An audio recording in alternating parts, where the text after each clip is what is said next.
Om Purnamadaha Purnamidam Purnat Purnamudachyate Purnasya Purnamadaya Purnamevavashishyate. Om Shanti Shanti Shanti. Om Brahmanandam Param Sukhadam Kevalam Gyan Murtim Dvandvatitam Gagan Sadrisham Tattvamasya Lakshyam Ekam Nityam Vimalamachalam Sarvadhi Sakshi Bhutam Bhavatitam Trigunarahitam Sadgurum Tam Namami. Om.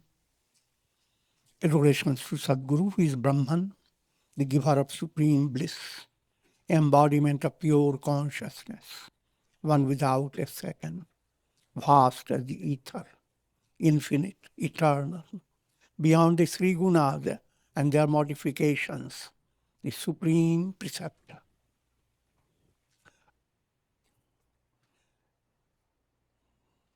Yoga Vasistha, Sthiti Prakaraṇa, section 34. And it's a very important topic of Dama, Vyala, Kata, Bhima, Bhasa, Drdha.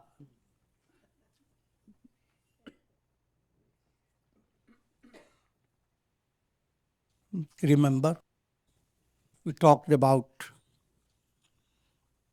demon Shambara, the king of demons, this allegorical story, whose sole intention was to defeat and destroy gods. So he planned out for their destruction. He created 3 great demon generals by his Maya power. His power was boundless. And they were Dama, Vyala, and Kata. In the first stage, those demons fought with gods, and very soon they were defeated by gods. Now the demon king scratched his head.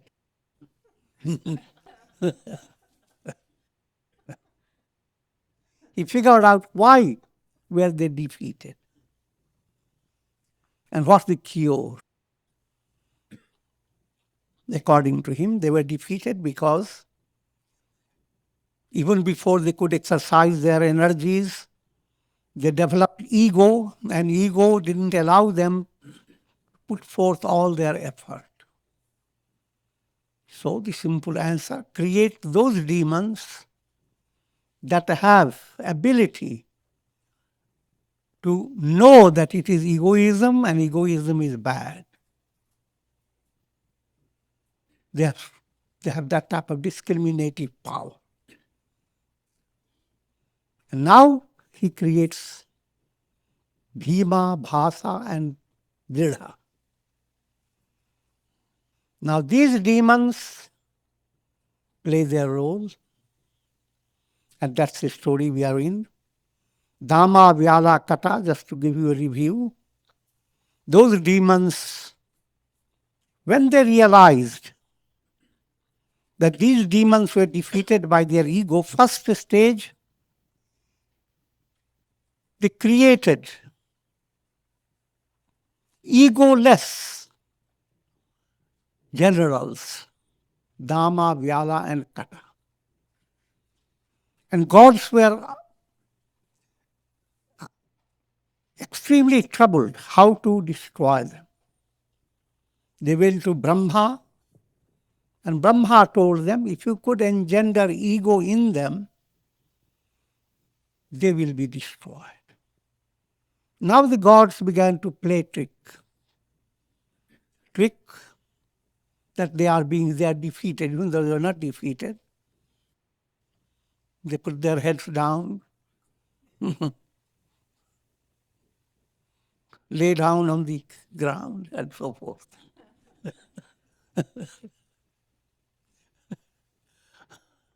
So they began to play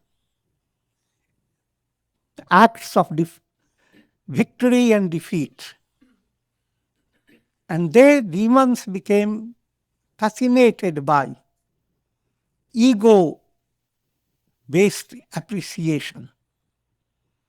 So forgot about their just the work, the duty. And they were ultimately killed or defeated by gods. So by the advice of Creator, this problem was resolved. Just to give you further insight, Dama's role was to restrict your buddhi, intellect, Agnya Chakra. If buddhi is not restricted, then you practice Dama.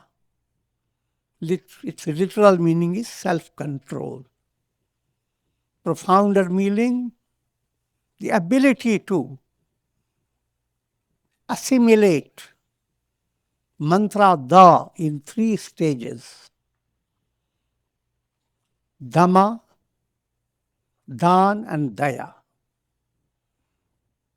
Dhamma means controlling the mind and senses, not be controlled by mind and senses. That development is Dhamma. Dan, be charitable. Daya, be compassionate. When these 3 important qualities come together, higher self becomes powerful, lower self can be easily defeated. But these 3 demons, they would, especially Dama, would not allow the intellect to develop all these 3-aspected nourishment of Da. Simple way, you remember, Dama affects your Agnya Chakra, doesn't allow it to open. Your buddhi will not blossom. Vyala, literal meaning is snake. Instead of developing pure feeling in your heart, its allegorical form of pure feeling is very smooth, silky. But that's the way snakes look.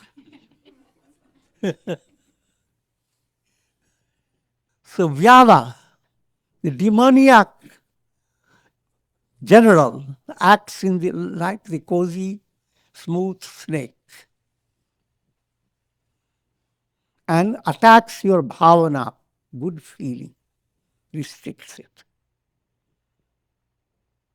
Kata, the very Kata word is same as English cut.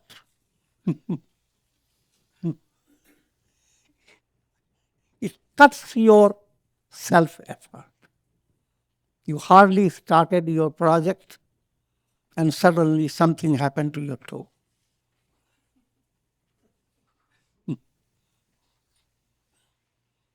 Cut down.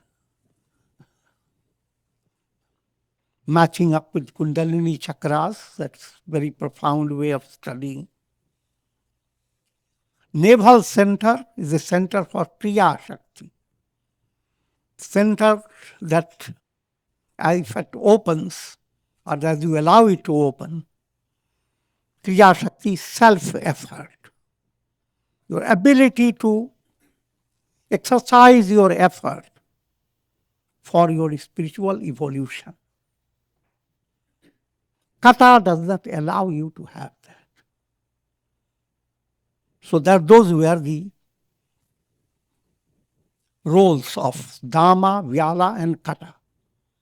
If you are in that stage of being dominated by these 3, then there is no spiritual evolution. You are going to go backward. So don't befriend Dhamma, Vyala, and Kata.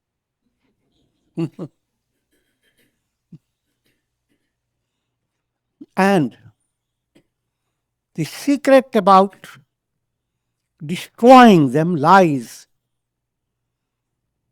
in becoming aware of the role of ego. In a storyline, generate ego in them. Ego in them, you are not, it's allegorical way of saying. You become aware through your ego the role of Dama, Vyala and Kata. You will not stay agreeable with them. You will continue to do your self-effort to destroy them by your satsanga, by your good karmas. But complete destruction will not be possible. Let me go into another stage. Now Shambhara has created 3 demons, Bhima, Bhasa and Drdha. And they are equipped with vivek, discriminative knowledge. What type of discriminative knowledge? They are equipped with the understanding that role of ego is harmful. So, the previous demons were not equipped with that. So they were defeated by gods. But now these demons were equipped with the awareness, with understanding that if someone damaging your ego, don't worry about it. Go ahead, fight. Bhima. Now this is a sattvic movement. The previous movement is tamasic, demoniac, negative. In sattvic movement, now Bhima refers to strength that allows you to perform your Kriya Yoga. Strength behind your self-effort. Bhima term refers to that type of terrible strength that Mahabharata talks about. Pandava, Bhima, so Bhima had 10,000 elephants of strength. That type of strength develops in doing your purushartha, self-effort. Then Bhima is there progressing. Bhasa relates to Anahat Chakra, the center for your divine feeling. Now Bhasa means shine. So feeling now blossoms, shines. In other words, you develop bhakti bhavana, devotional feeling becomes possible in your heart. And the third general, Drdha. Drdha is Agya Chakra, the center for intuitive knowledge opens up. And this gives you Sthiti Prakaraṇa, Drdha is Sthiti. Dri is Drishti, vision. Drdha, vision that has become steady. It cannot be shaken. Unshaken vision.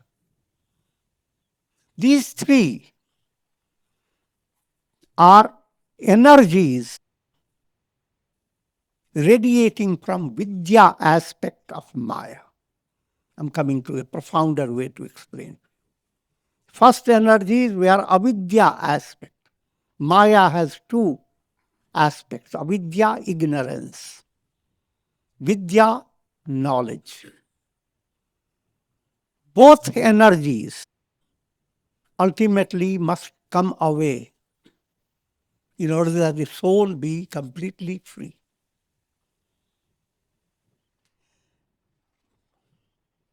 Avidya-based energy is under the rule of Brahma, the creator.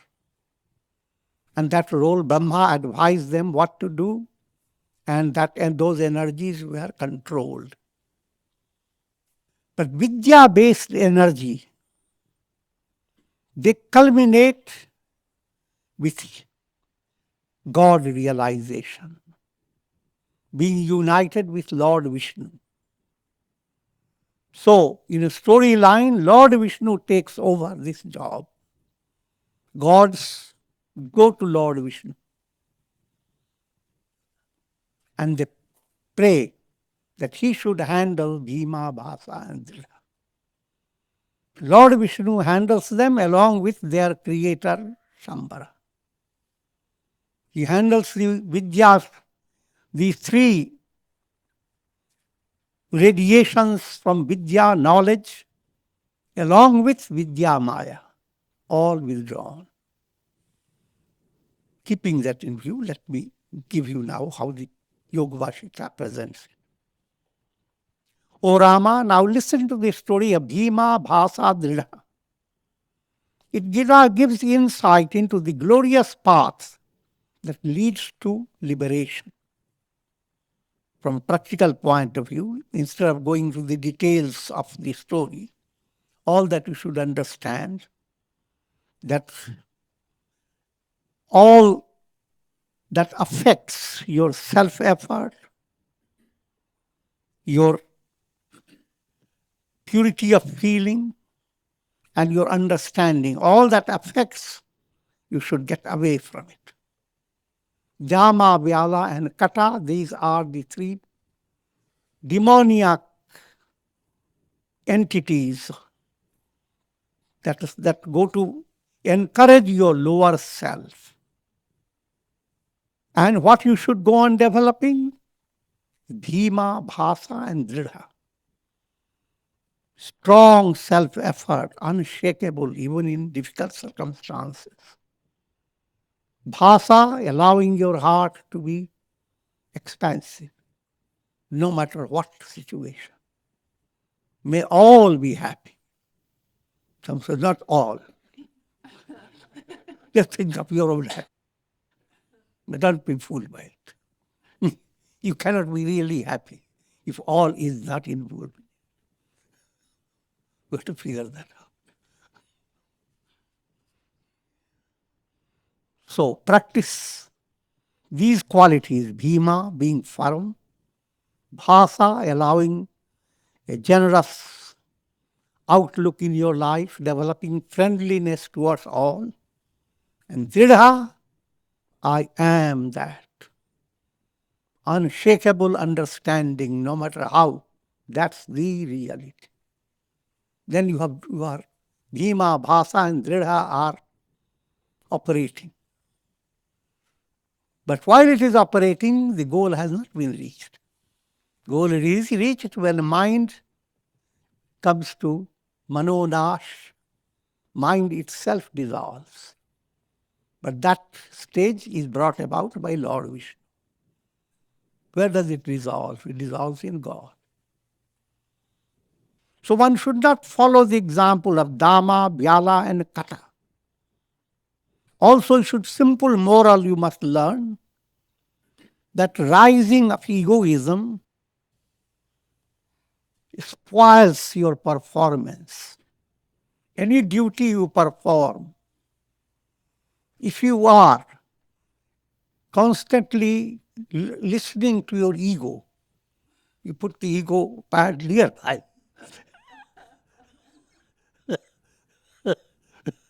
A little you have done a look at the pad. Am I doing right?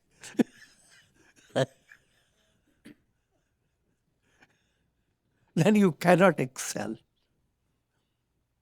All the negative in you will overpower you. But if you could keep your ego down and your inspiration up, when inspiration is up, your ego is down. When you are very happy and joyous, you go on typing, or if whatever work you do become very inspiring, eloquent. But the moment ego comes in, Oh, I've typed 2 pages, I made no mistake. And now, suddenly mistakes start occurring. So understand the role of ego. Follow the example of Bhima, Bhasa, and Drdha. After the 3 demon generals failed to defeat the gods, the demon king Shambhara reflected within himself, the 3 beings I created have fallen because of their ignorance. But now let me create another 3 beings who will be endowed with the ability of inward reflection, leading to the transcendence of the Ahamkara, ego sense. In this way, they will not be overcome by egoistic illusions, and the gods will not be able to defeat them. The demon king, who was endowed with the immense power of creating illusions, then projected 3 beings who were the knowers of their essential nature. They were dispassionate and devoid of any ego sense, and therefore considered the wealth of the 3 worlds as mere straw. When you are on inspirational movement, then all the rewards the world presents before you have nothing. Compared to the joy of inspiration, any movement towards perspiration is, you are not drawn to it. The whole world and all its attainment is going to give you a lot of perspiration, because it keeps your soul in a state of bondage. You will be subject to the cycle of birth and death. So it is not the quantitative gain that makes you prosperous. You are millionaire, quantitative gain, millionaire. You are only known in your little block. Now you become very popular. So all types. How much popular? Even if the 3 worlds, all the universe were to be given to you as possession, seems like a big attainment. People are so easily duped. You are going to be given millions of acres, and you and all your generations will live happily forever.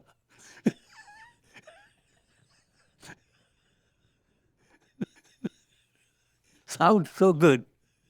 But who is getting any enjoyment out of it? So it is a dull-witted mind that counts happiness in the terms of quantitative possessions of power, fame, 3 asanas, and so forth. Once the mind has gained that type of insight, the idea of gaining anything from the universe doesn't really fit in with the heart. Not yummy. So all becomes like a straw.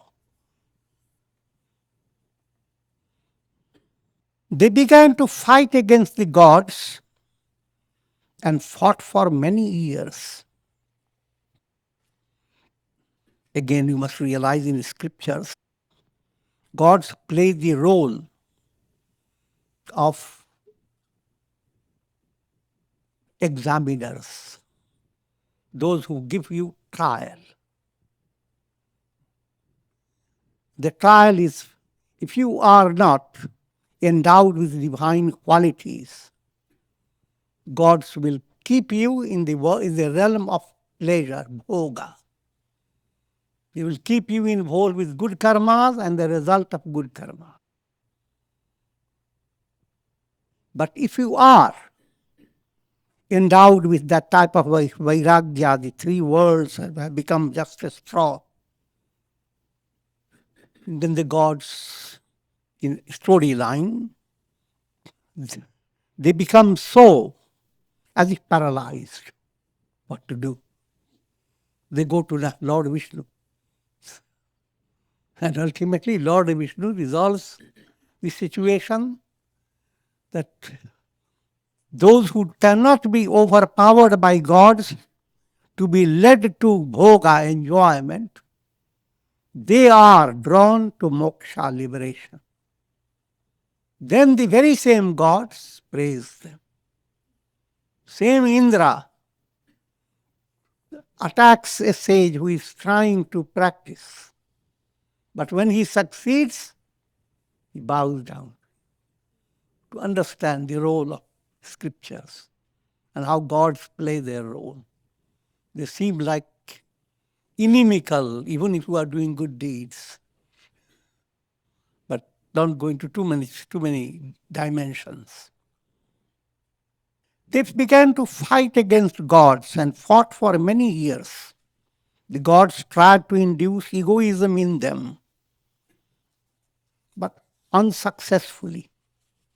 Each time such a thought wave as this is mine arose, they were able to negate it by their inward vision that was given to them by Shambhara. Therefore, they fought with balanced and fearless minds, devoid of egoism, unconcerned with life or death, giving complete attention to the duty at the present moment, ever perseverant, without mental vasanas, desires, and ever devoted to their creator, King Shambhara. These three fought the gods with undaunted valor. Soon the army of the gods took to flight and was scattered, much in the same way as clouds are scattered. Here, scattering the clouds of gods, they are luring you to come to heaven for heavenly enjoyment. It's not a negative aspect. There are two stages. If you are in the very lowest stage, going to heaven is a wonderful goal. If you are advanced, going to heaven is your degradation. Moksha, liberation. This point you have to understand. Gods took refuge in Lord Vishnu, who inspired courage in their hearts by saying that he would himself fight with the demon king Shambhara and destroy him, along with his valiant generals. At the proper time, Lord Vishnu waged a fierce battle against this demon king Shambhara.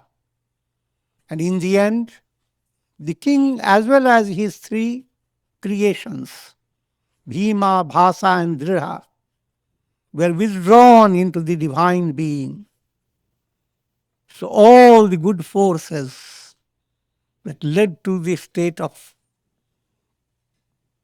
intuitive wisdom, they ultimately, all those forces, they are withdrawn into the source, which is Brahman.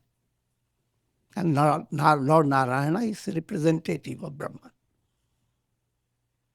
O Rama, it is the Vasana that forces one to whirl in the cycle of birth and death.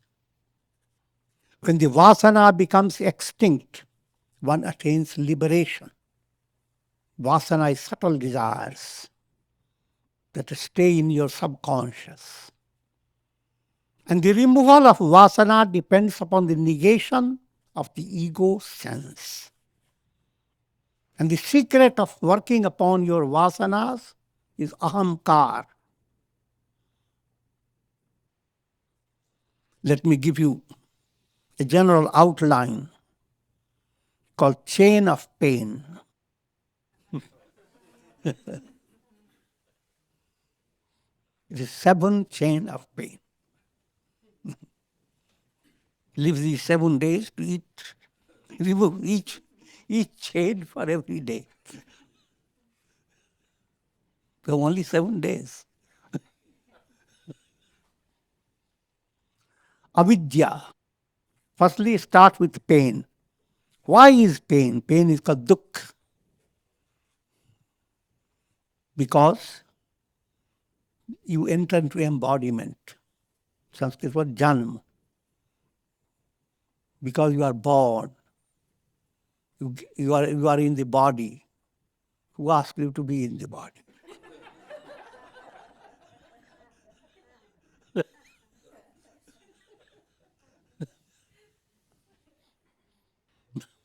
But why are you in your body? Because of karma. And what causes performance of karma? Because you swing to raga and dvesha. Mind goes on creating 2 illusions. The illusion here is happiness. The illusion here is pain. It is not happiness. So, be drawn to happiness. Attached to thing you like. Likes and dislikes. They are illusions. Tomorrow you like something. Day after tomorrow you don't like it. So the same like process that you created in your mind, each time you liked, your will said, hold on to it, live it forever. And it's all recorded in your subconscious. And then when you dislike, now you have given a different message. Send it to hell. Never more. So likes and dislikes are not allowing you to go after the real purpose of your life. You are distracting you to karma based upon likes and dislikes. So raga dvesha is behind karma, performance of karma. But what allows these 2 currents, raga dvesha, to operate? Egoism, ahamkara.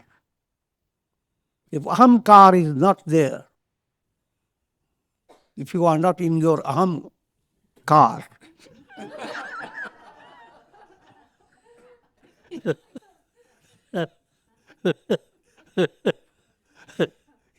you will be the celestial Viman.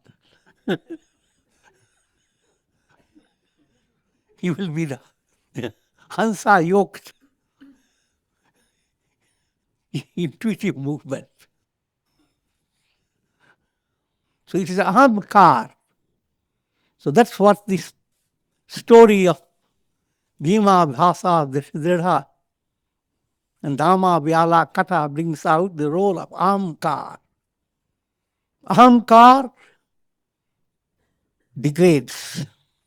Because of Ahamkara, you develop raga dvesha.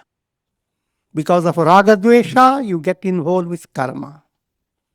Because of karma, you get in embodied state.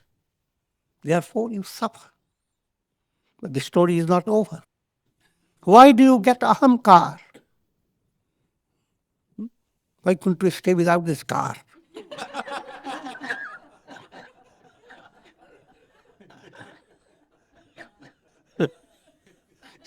Stay on. Learn car. The answer is avivek. Lack of discriminative intellect. Intellect that is pure has a discrimination between the truth and falsehood, between self and not self. When that discrimination is thwarted, then Ahamkara arises. And why there is lack of discrimination? Ignorance. You are not aware of who you are. Your essential nature has been shut out because of avidya, ignorance. If you had your awareness of what you are, you don't have to go into Ahamkara.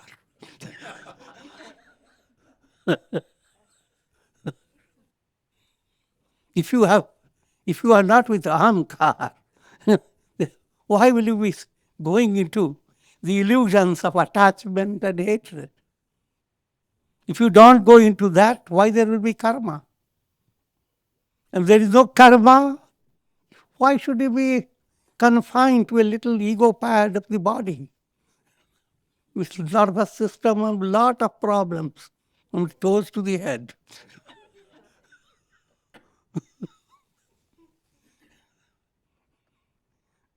And if you avoid this type of predicament, all the pain is experienced through this iPad.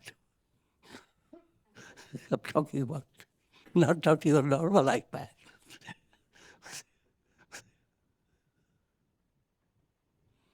So important to understand these 7 points. Why is pain? Because of embodiment, because you are born. Why you are born? Because you have karmas. Why are you compelled to do karmas or get involved with karmas? Raga, dvesha, attachment, hatred. Why attachment, hatred?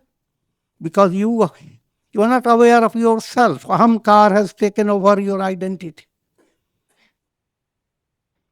Why is Ahamkara? Because you are lacking that subtle shine in your intellect that could show what is right, what is wrong. Truth and falsehood have become mixed up, and your intellect is unable to separate it. Self and not self have mixed up, and your intellect is unable to understand who is suffering. And that is due to ignorance. So therefore, all scriptures lead you to control every stage. In the stage of your body, practice yoga. Referring to karmas, turn your attention to good karmas. Referring to raga dvesha, create a simple differentiation. What type of raga is? Raga means attachment. Be attached to satsanga. Be attached to your puja room. Be attached to your mala. So what type of attachment? What type of dislike? Like and dislike, control them. And coming to Ahamkara level, how to develop a subtle process of letting go the burden of ego. And that has many stages. Simple point is love of God. God is working through me. So instead of holding on a big turmoil of problem, do the best what you can, leave the whole thing in God's hands. Don't worry about him. He has handled many good things.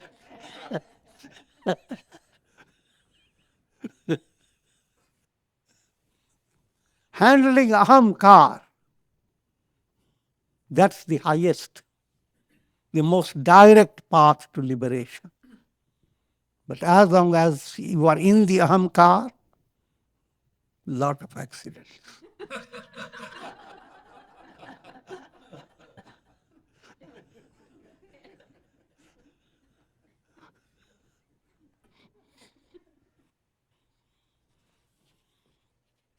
section 35.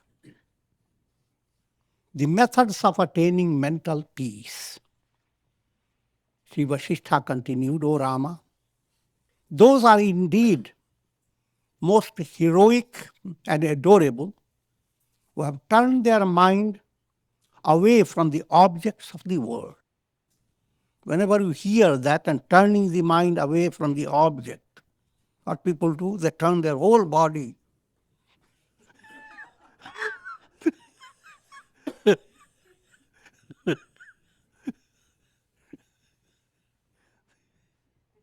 Turning the mind from the objects is a change in your attitude. Simple illustration. You have a beautiful pet, we are petting it. But turn your mind from the physical body. Understand that behind that lovable object or lovable being or person or animal, whatever, behind that, there is God behind it that is being loved by you. So turn away from the body, turn away from the bones.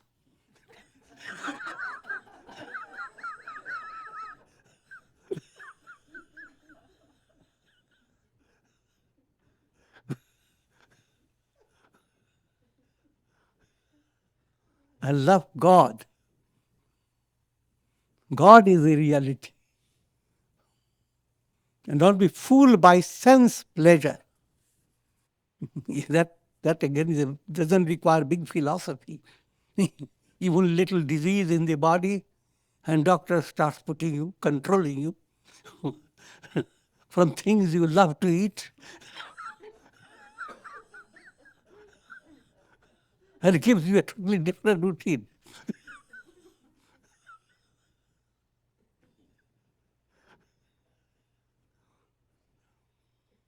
So, if you are heroic, you don't fall for sense pleasure, but secure your inner joy. The same objects of the world, same pleasure. When attitude has changed, you are seeing in them a different presence. Same relatives, you love them, but you are in a divine level of mind, pure level. Every act of your love is bringing you closer to God. And in relation, your relationships are shining brighter and brighter. So it is not a kind of a creating a turmoil. Generally, many people in the name of reading this type of thing develop that idea. Having a young man, having read some of this, sits with his parents and doesn't look at them. My father is God. My mother is Lakshmi Devi. Goodbye to you.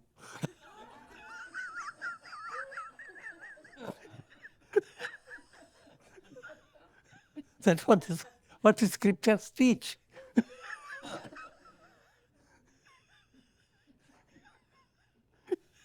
That's totally opposite. So one has to well understand what the scriptures say. First, listen to the essence of wisdom, then reflect upon it in your heart. The desire for the enjoyments of objects is bondage, while renunciation is liberation. We come to a state of experiencing God alone. Siya Ram Mai Sab Jag Jani. This whole world is nothing but divine. All the waves in the ocean are nothing but the ocean. All the cinema show and all the pictures that move, they're nothing but the screen. If that state has been reached, that's the state of liberation. That's your goal. There's no need to look for more and more spiritual teachings. Again, when you come to teachings, mind gets distracted. Gita was wonderful. How wonderful it would be if you read some other scripture. From one point of view, if you are a good student, you may go through all types of scriptures, but with the inner understanding that you are intensifying the goal. The same goal is presented by every scripture. You are not finding something new. But if your mind is in that stage of curiosity, that so far they have talked about Brahma, Vishnu, Shiva. Is there any scripture that talks about some fifth one, fourth one? And there will be somewhere you say, yes, there is. Oh, let's go into it. Otherwise, we'll miss the chance.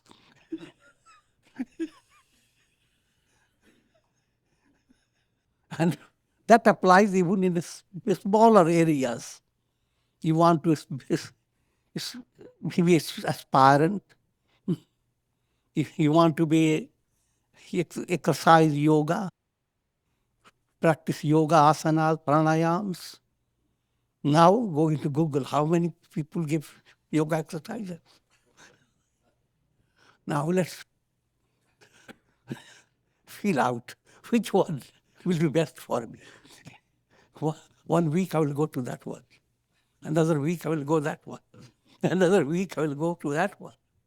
I shouldn't miss. Who knows? If your mind is like that, you gain nothing.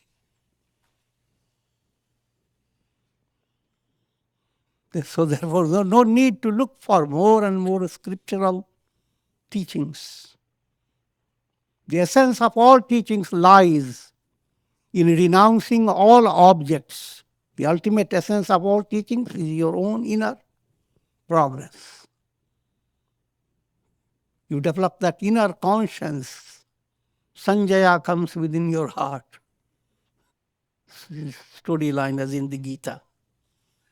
Consider all pleasurable objects as the fires of poison. Implying all pleasurable objects. The very world around you is not going to be permanent. All your experience, no matter how wonderful and thrilling, it's all nothing but flesh and bones. And if your mind is completely captured, how much you are missing. The eternal self, the very same mind that was led by nature every time you sleep, you get out of your body, mind, intellect, ego, and you don't miss anything. You had a wonderful nidra. Wonderful sleep. What happened to you? All time is moving with you mixed up with so many layers of illusion, the body, mind, intellect. And then led by that, all physical, practical realities around the world, the whole world around you. Time, space, causation, history, mathematics, geology, biology. It's a vast world. And all the information to become mixed up, while when you are beyond body, mind, intellect, you are completely happy. So that type of vairagya has to develop.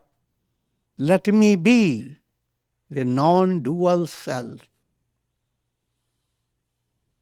That's called para bhakti, para vairagya, supreme dispassion. Take recourse to spiritual inquiry. Again and again develop insight into the illusoriness of pleasures of the senses. Once this is done, then backed up by the power of mental reflection, you can renounce all objects without any trouble. That renunciation is a mental act. And with this I'm going to conclude. Om Purnamadaha Purnamidam Purnat Purnamudachyate Purnasya Purnamadaya Purnameva Vasishyate. Om Shanti Shanti Shanti.